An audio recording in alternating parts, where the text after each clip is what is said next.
Cult members, arise, arise on this most joyous of days. It's that time of year where the wind kind of starts to smell like beautiful. Also, if you're new here, don't be alarmed by the whole cult member thing. I'll convince you to join pretty soon here. Because today is Friday the 13th. This is a sacred, sacred holiday for the haunted hippie cult. My second favorite holiday right behind Halloween. This is a very powerful day for us. I hope that all of you have some fun, spooky plans tonight. But before you go, I do want to spend a few minutes with you. If you want to feel the awesome power from yours truly, the Antichrist, then join our little cult. It's super easy. All you have to do is click subscribe, but it does also help to click the like button and to click the notification bell. That way you never miss our next meeting. And today's a big one. Today's a really important one because I'm going to be ranking all the actors that ever played Jason Voorhees. If I've done this before, it's been a long time. I know that I've done this with the actors that have played Michael Myers. I have ranked the Michael Myers masks, but I don't recall ever doing this before. So today what we're going to start out with is going over a brief history of all the actors that have played Jason. And this probably won't include that one guy that played him in one scene filling in for one of the stuntmen. This is just sort of a broad overview, and it's all information that I'm sure you could find on the Friday the 13th wiki. I just need everyone to have kind of a basic knowledge so that they know who I'm going to be including in my ranking. And then of course, I'll be ranking the boys. Also, I feel like this kind of goes without saying, but in order to talk about all of these men's performances, I do have to get into some spoilers of the franchise. So if you haven't seen all the movies of the franchise, that's okay, because there's usually not a lot of plot to them, but the first movie, I recommend going in as blind as you possibly can. But I'm sure that most of the people that have clicked on this video are big Friday fans, so that's probably irrelevant. Also, for my cult members, the higher ranking ones that never miss our meetings, you probably noticed this bit of new decor. I have no idea who sent this to me. I couldn't figure out if it was someone in my family. I thought that Celise had sent it to me, because if Bacardi themselves had sent it to me, I have no idea how they got my home address. This came to my home, not my P.O. box, so it's a head scratcher. It's a mystery, but it's so cute. It's adorable, so I love it. I'm gonna keep it right here. Oh, and look at that shift to it. Oh, yes. So anyways, distractions and disclaimers out of the way, let's get into this little history lesson. Kicking it off with the first movie, we have Ari Lehman, who plays him as the little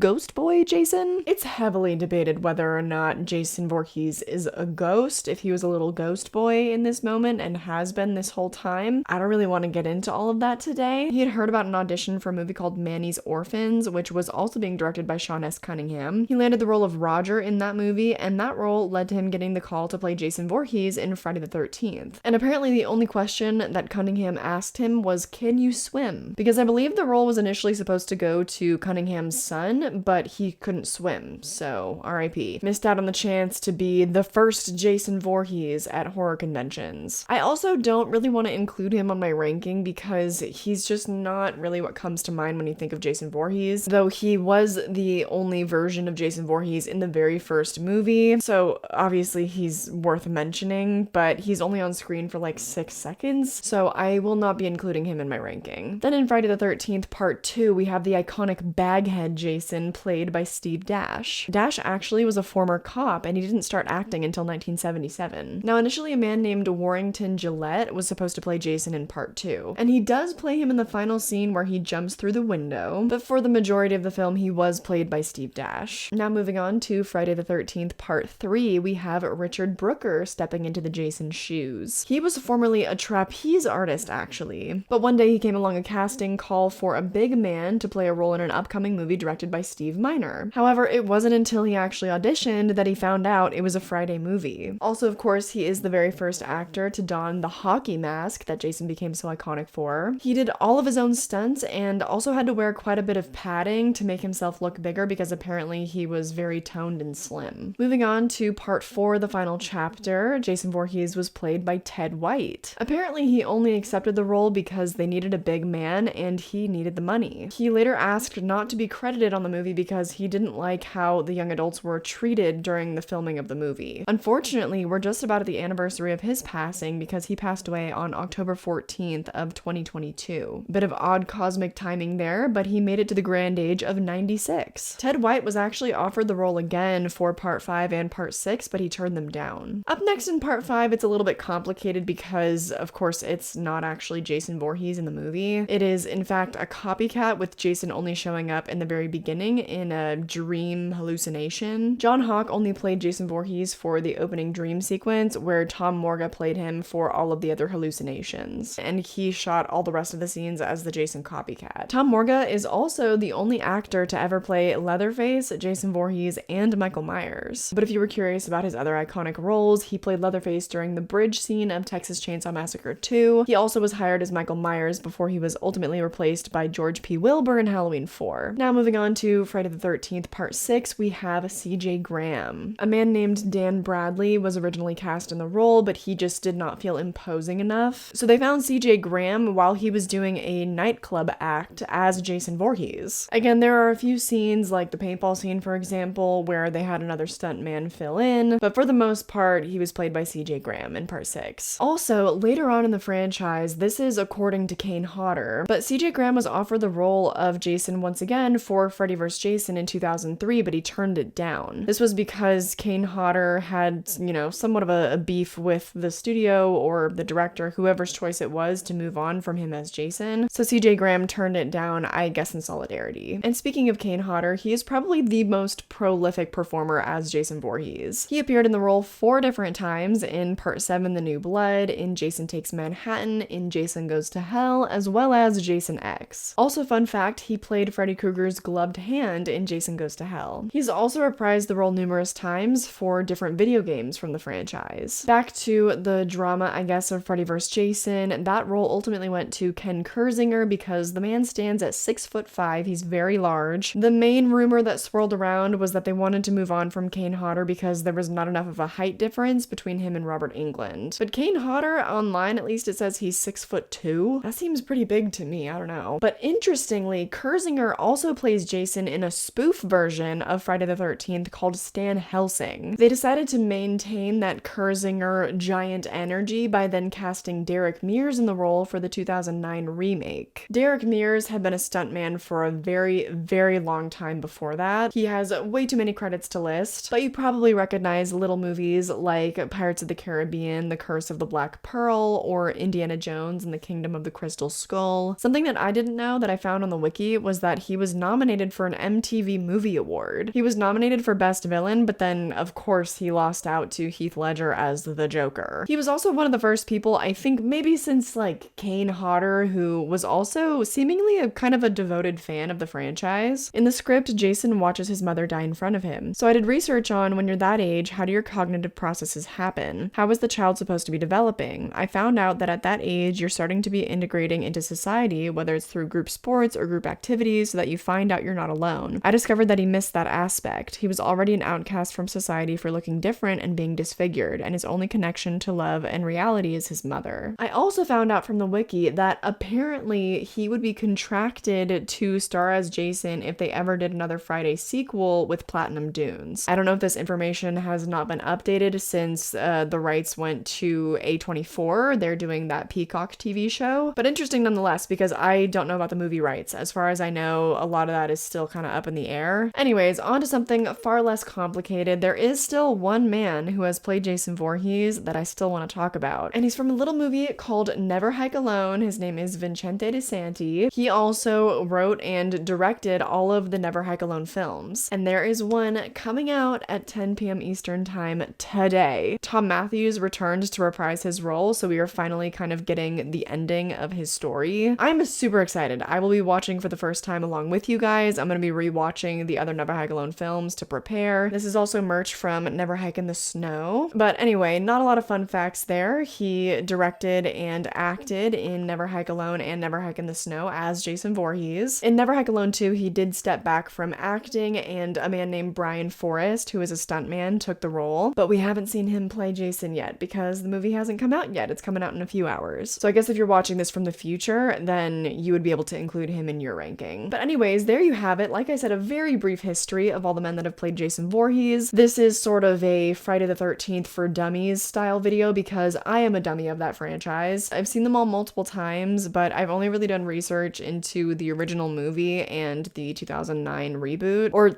I consider it a remake. What do you consider it? Because because I feel like no matter what I say, I'll get corrected. The same thing happens with the Evil Dead movie from 2013, but that one I understand now is confirmed a reboot. Just wanted to dip everyone's toes in so that we're familiar with who we're ranking. I'm sure that I'll get way more in-depth with information about them whenever I do a Friday the 13th franchise deep dive, because that's coming someday. I want to do a deep dive of all the major franchises. But it's time to get on to the ranking, so I'm just going to preface by kind of explaining how I ranked them, because no matter what, there are going to be people that are mad because, you know, people on the internet are just, they have like no brain cells. So let me just try to sidestep some of that and explain how I am ranking them. So to me, what makes a good Jason? I feel like obviously he's got to be strong, he's got to be mean, but I also think maybe a little bit goofy. He's got to choose his moments. He's got to know when to wink at the camera, because I don't like when Jason is too similar to Michael, because at a certain point they do blend together a lot. They're both these strong silent types who wear masks and they don't run, they just walk real slow, but they're always still coming. So I like when Jason sets himself apart a little bit by having a little bit more personality. Michael, I like when he's empty because he has less of a backstory, there's less of an explanation there, he's more of an enigma. Jason has a little bit more lore, you know, so I want to see a little bit more personality. That's just how I'm going to be ranking them. That is what I like to see in a Jason. Obviously, you don't have to rank them that way, do it however you want. My foot is asleep.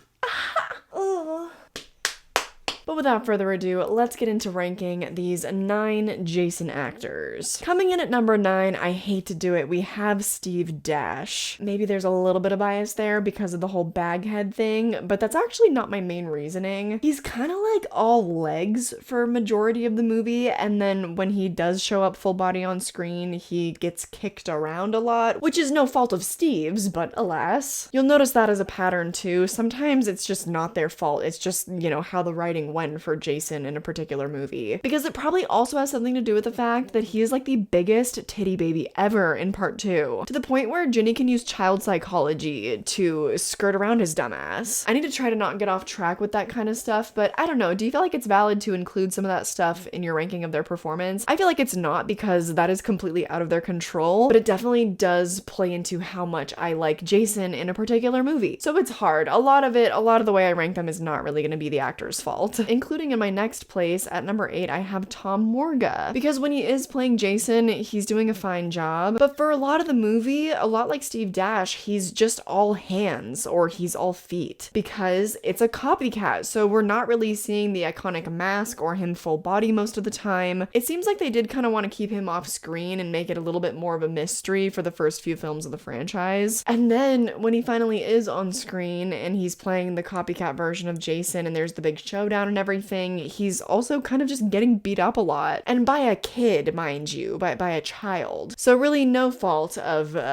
good old Tom's. Moving on to number 7, we have Richard Brooker from part 3. Again, I feel like there was a little bit more focus here on the 3D gimmick of the movie than there was in sort of shaping the identity of Jason. At this point in part 3, he's still kind of just a guy. He's just a guy walking around, and maybe you're someone that actually prefers that to when Jason became indestructible, because maybe you find that kind of boring. But to me, the franchise doesn't really have anything else going for it besides the kills. That's like the only reason why I watch them, and, you know, the vibes of the movies. So I like indestructible Jason when he's just killing everybody with no issues. In part 3, we get an underrated final girl, but she's beating up on him a lot. Like, he's just a dude. He's just a little boy. He also grunts while getting stabbed, so again, I'm just not that big on the human element of Jason. I like when they decide to build on that weird little ghost boy energy. At number 6, this was tough because we have Ted White, who I love as Jason. In part 4, the final chapter, this is a fan favorite of the franchise. I feel like Jason is finally moving with so much malice, like he is moving with intention. I really like this performance because you do feel like you can feel the energy between him and Tommy Jarvis. You just know that for whatever reason, they have beef with each other and it's palpable. Maybe because Jason is jealous or something of Tommy's childhood. There's a thinker. But they've got this sort of undeniable connection there, and it really comes off. I think that those two actors had a lot of chemistry. But again, it's early days, and you don't feel a lot of that until literally the climax of the movie. It's not until then that you start to kind of feel that chemistry and that hype. So unfortunately, he had to be a bit lower on the list because there are some other men that outshined him with way more screen time. Including at number 5, Ken Kersinger from Freddy vs. Jason. I think that a lot of it with this one is in the directing. If you take a look at the final fight sequence between him and Freddy, I mean, the directing makes him look good. It's all the camera movements, treating it as a very high action type film. That really helps. I also really do like his size. I like a giant Jason. Because I'm almost 6 feet tall myself. If there was a Jason that was that height, I'd be like, aren't you a bit short to be a serial killer? But I also think that not just with his size, Ken Kersinger is also really good at kind of maintaining his posture while he's in combat. Whereas maybe with Ted White, not so much, but I feel like no matter what movement Ken Kersinger is engaging in, I feel the character still. Same thing with our number 4, which is Derek Mears. I really thought that he was going to be higher up on my list, but then I was going back and I was looking over all of the clips and stuff that I'm showing you and was just shocked and a little bit odd to find that I liked quite a few of the other performances more. But I love Derek Mears. I think that he is probably the best at being so precise and so mean-spirited. But I really hardly feel any sort of wink at the camera. I do think that Derek Mears took the role super, super seriously, and you can really feel that. You can really feel this sort of traumatic air that Jason carries about him in that movie. So props to Derek Mears for that research. Just for my personal preferences when it comes to Jason performances, he wasn't doing exactly what I like. All right, are you ready for my top 3? At number 3, I have CJ Graham from Part 6. He understands this role perfectly. It's a comedy. He is having fun. He's winking at the camera. I also love his domineering size. Like, this man is just having a good time. I just love that on the surface level. I'm sure if you read the Part 6 script, it wouldn't really come across as super comedic. So I love when everyone can get on the same page with the type of humor, and it comes across even with no dialogue, because his body language and his acting, it had to be so subtle for that to come across, but it really does. And the only reason why he's not higher up on my list is because at times it's maybe a little bit too goofy. I think that our best Jason actors are really good at combining the two. Including at number 2, I have Vincente DeSanti, good old Vinny. Now, is there a lot of humor in Never Hike Alone? No, definitely not as much as Part 6, but I think that Vinny just has so many other advantages. He has the advantage specifically of being the latest person to play him and having the most knowledge of the entire franchise and character that anyone ever has had before him. Yes, you could maybe say Kane Hodder, but I don't think you understand. Vinny is a super fan, to the point where he has kind of devoted the last, how long has it been now? Like 7 or 8 years of his life to making these fan films. Trust me, I know the dude. One time we met up for coffee and we just talked for like 8 hours straight. I'll let you take a guess how long he spent just talking about Friday the 13th during that meeting, but he gets to combine the best parts of everyone who came before him. He really gets the menace of Jason. Then there are the moments where he's punched and then he just looks back at his victims and he has a slight wink at the camera, I think, in my opinion. And for that, I do count a little bit of a comedic tone, because I just think that if you're a fan of Jason, if you're a fan of the franchise, in those moments, you have to laugh because it's just so iconic. When someone is serving that hard, don't you let out a little giggle? Like, oh, to me, that's a wink. To me, that is combining the best elements of Jason. Because yes, the movements are so precise. He really combines a lot of the best kills of the original franchise, but then also it's, it's a little wink. It's a wink at the fans. Now, of course, with Vinny being at my number 2, you already know who my number 1 is. And yeah, it's a little bit of a basic choice, but I don't care. Kane Hodder, I think that he remained employed for as long as he did for a reason. In terms of why I love him so much, I mean, he does so much physical acting without ever uttering a single word. He also always understands the assignment, whether he needs to be domineering, funny, an empty, stupid killing machine. He gets the best showdown and some of the best kills of the entire franchise. I mean, how can you not love this man? He brought, I think, probably what is considered the most signature move of Jason to the franchise, which is, you know, the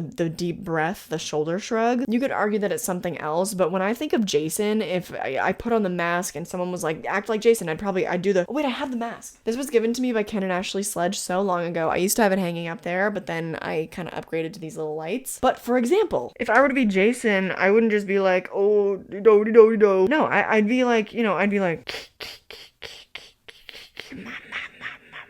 in fact, I used him as inspiration in my last short film, Somnum. I do a little bit of creature acting here and there. It's true. That short film is linked down below. And I literally used Kane Hodder's move with the shoulders as my inspiration. So there's a moment in the short, you'll know it when you see it. I just think that what he's done for creature acting also can't really be understated, because yes, Jason Voorhees is an iconic villain, but I would argue that that's 100% creature acting. I mean, there's no dialogue. You are covered head to toe in prosthetics most of the time, and Kane Hodder, I think most of all, especially because not only did he have prosthetics, but he also was covered in goop. The man was moist a good amount of the time. I really feel for him. So that just makes it all the more impressive to me, because yeah, you can put on the bodysuits and prosthetics, the mask, but when you're loaded up with that much gunk all over your body for 12, 14, 16 hours a day, and you still bring that much energy to it, he was terrifying the hoes in the best way possible. I have to give him credit for that. So there you have it. Maybe a little bit basic, maybe a little bit unexpected at times. There's my ranking. If you want to include more than just these 9 gentlemen, be my guest, although I just didn't really see much of a point to it. These are the guys that you see at the conventions. I mean, Ari, you definitely see him too, because he was the first ever. And you know what? You don't know how badly I wanted to include Betsy Palmer in this list. I wanted to include Pamela so badly because she's one of my faves, but I couldn't. I just couldn't really figure out how to even begin to compare her to these men and their performances, because they're just entirely different. It wouldn't have made sense. This was a Jason ranking list, so she wouldn't have fit in anyways. But let me know your ranking down below. I feel like now that I'm looking over at my monitor, has this slowly been getting lower the whole time, or am I just tripping? Anyways, let me know your ranking down below, and then also take a gander at these names over here. These are my wonderful patrons, and they keep the lights on at Haunted Hippie Studios. They make sure that all this content is free for the rest of you guys to enjoy, and so as a thank you, I do post 4 to 6 bonus videos over there every single month, as well as all the copyrighted watch-alongs that we do. So if you don't catch those live and then they get busted, then you can only watch them on Patreon now. But there's lots of other fun random stuff on the Patreon too. Life updates, behind the scenes, you name it. If that's not for you, then all the rest of my social media is listed down below. I always keep you up to date with whatever I'm doing on Instagram. Lately I've been a wee bit overwhelmed, but if you follow me today, then you'll probably see me going to this little Friday the 13th party tonight. Maybe not so much of a party as it is a little networking event, but it's gonna be lit nonetheless. It's bring your own bottle, so perfect timing, Bacardi. Anyways, follow me over there, follow me on Twitter, stay up to date with what the cult is up to, you know? But more than anything, I just hope that you enjoyed this video and that I catch you in the next one. Bye!